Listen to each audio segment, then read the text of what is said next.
If I asked you what the most important skill high-level players have in games, what would you say? Maybe you'd say their godlike aim, or maybe their understanding of abilities, but hands down, the biggest skill every player needs is their ability to make reads.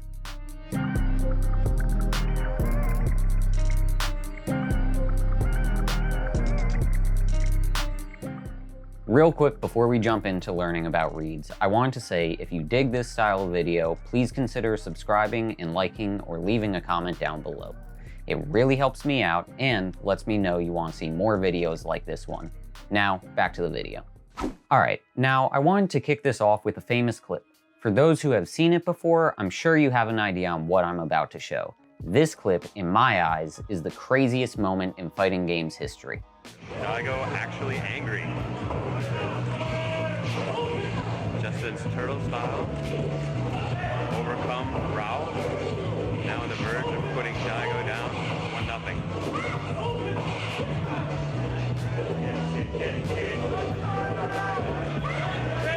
Justin!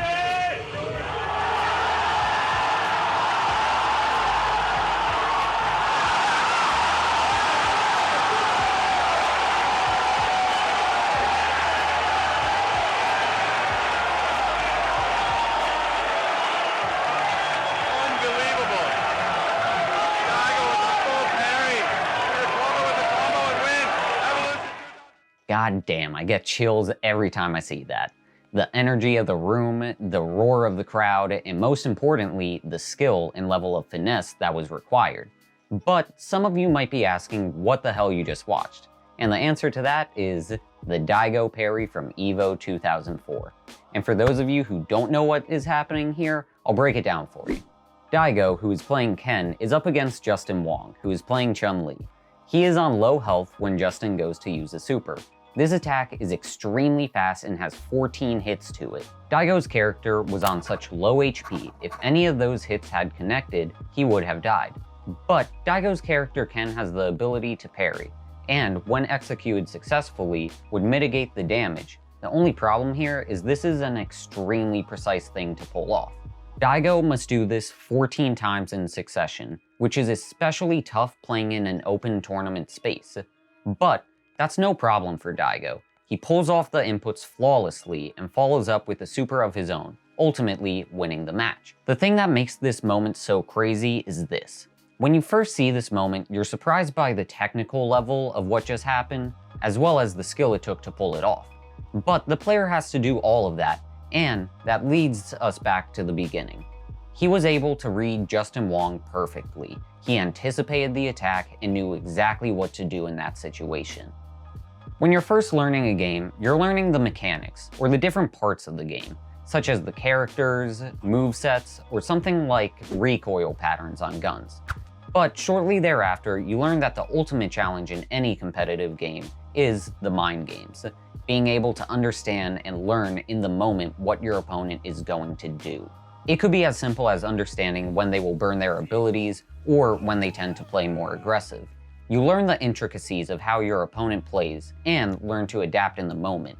You've been through it all beforehand, and you've learned from it. That is the essence of the read. So you know an example from a fighting game, but let's look at how reads are essential to other games. There definitely are a handful. Let's kick it off with Rocket League. You've got fake outs, demolitions, what angles they like to play. As far as I can tell, you're all pulling the protractors out and measuring the perfect angle for some of your shots, but I respect it. Next up, Valorant. Riot Games' favorite little risk. You're learning the lineups and the perfect peaks on those maps, just waiting for the match where it works out flawlessly. Or you're watching that Sova that just spams the same dart, waiting in anticipation for a match where it plays off, but it never happens. Maybe Battle Royales are more your style. As much as I love them, they always have the feeling of two different types of players. Those who can think about rotation and W keys.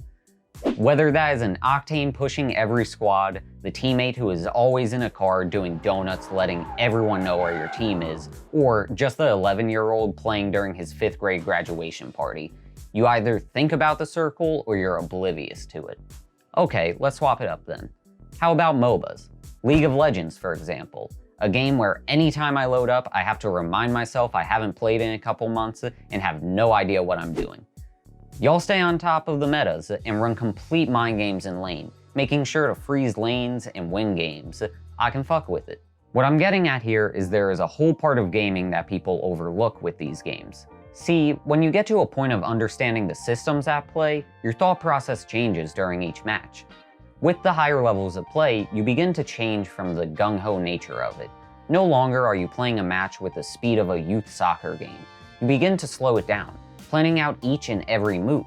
Reads aren't just guesses, they're an integral part of understanding how to react to a situation. Think of it as a live version of studying your opponent. In order to anticipate their next move, once you know their habits, the match seems to slow down. It's as though they're playing the game while you're playing them. As a player, you are required to understand how others will handle the matchup. But how do I learn to make reads, you might be asking? Well, that's simply slowing down the game. No, I'm not saying to bust out the lag switch. What I'm saying is to think through the situation in the moment.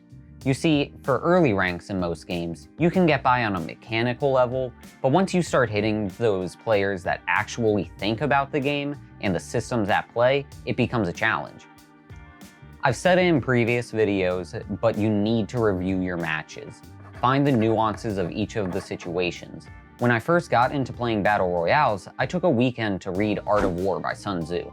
For those of you who don't know, Art of War is a book detailing different strategies and mindsets that were utilized by Sun Tzu, an ancient military strategist. This book is often pointed towards as somewhat of a tool for many. You're in a competitive career field, read Art of War. You're starting a company, read Art of War. Playing that matchup you're worried about, read Art of War. It's kind of like a catch-all for anything. See, my wheelhouse is shooters, more specifically, Battle Royales. Once I read Art of War, I started to find patterns in the scenarios I was in. I was able to understand what my opponents were going to do, as well as how to react to that. I could call out to my teammates when an enemy squad would rotate in or out of a fight. I had an understanding of how they were going to play and what they were thinking. That made it a lot easier to find those advantages that were key to our success. Alright though, I know most of you won't take the time to go delve into that book, so I'll give you a few tips that I found most helpful for my games. And before we get into this, let me say, this is mostly stuff I took into account for Battle Royales, but it can also be applied to many other genres of games. First thing I learned was positioning. You're always going to want your character positioned in the best, if not one of the best places to defend. If you're able to hold that position safely, then capitalize on it. There isn't any reason to give up that advantage just to push that fight, unless you know for sure you're going to win it.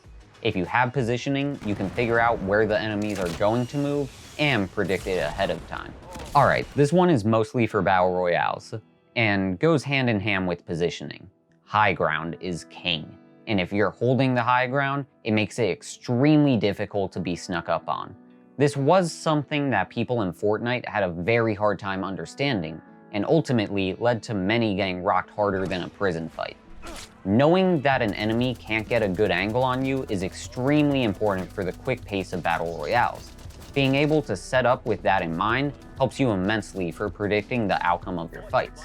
And finally, gain momentum. This is something that works in any facet of life, not just games. It may be a challenge to get that ball rolling initially, but once you do, it becomes infinitely easier to stay in motion.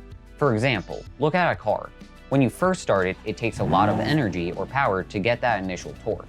But once you get over that initial hurdle, it becomes easier to stay in motion. The same thing applies to games. Figure out if an opponent is having a hard time with a mechanic, such as landing shots, or if they're missing abilities. Find that advantage and push it, gain momentum, and you'll be able to capitalize on their mistakes. That momentum or motion comes in the form of the flow state. If you stay in it, you're able to continue that momentum throughout the match and into subsequent matches. You got past that initial push and are now maintaining that state of mind and that performance. This is why it's crucial to warm up before your matches. It gets you ready to go as opposed to jumping into it headfirst. It takes time to get everything rearing and ready to go, but that extra bit of time will prepare you and ensure you make less mistakes. Reads are an amazing part of gaming. You'll begin to think about each scenario as they appear and interpret how to handle them. If you can predict the player, you can predict the outcome. You'll begin to realize how important it is to slow down in order to give yourself the time needed to think through your next action. Once you predict the encounter or matchup, you can lay out your plan of attack. Play the players, not the game. You'll notice what habits your opponents have as well as your own. Once you do that, you're the one controlling the match. You're the one choosing the flow of the game and can make those decisions that others are overlooking when it comes to it in the heat of the moment. Read players like an open book and you'll have all the answers ready to go. Then you're the one that chooses who wins or loses, not the game. Peace.